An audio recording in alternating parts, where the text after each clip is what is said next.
Le retour de l'enfer à Alep. Les bombardements ont repris depuis mardi sur les quartiers qui sont aux mains de la rébellion. Des raids et des explosions d'une extrême intensité, diligentées par le régime de Bachar el-Assad.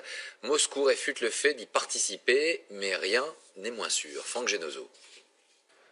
Des bombardements d'une intensité inédite.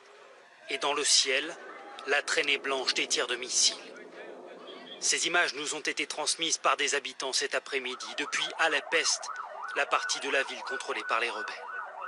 Après plusieurs semaines de trêve, les secouristes ont repris leur périlleux travail d'assistance aux victimes. Dans les décombres de cet immeuble, un petit garçon, terrorisé et prudemment extrait d'un enchevêtrement de béton, blessé mais en vie. À la nuit tombée, nous avons pu joindre cet ambulancier sous les bombardements. Bonsoir.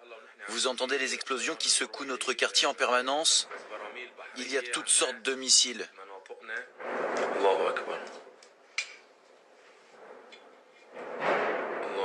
Dieu est grand. Ne t'inquiète pas ma fille, papa est là. Pour la première fois, dit-il, sa fille et lui se sont réfugiés hier soir dans la salle de bain, la pièce la moins exposée en cas de bombardement. L'armée russe, accusée de mener ses raids par les habitants, affirme ne viser que la province voisine d'Idlib.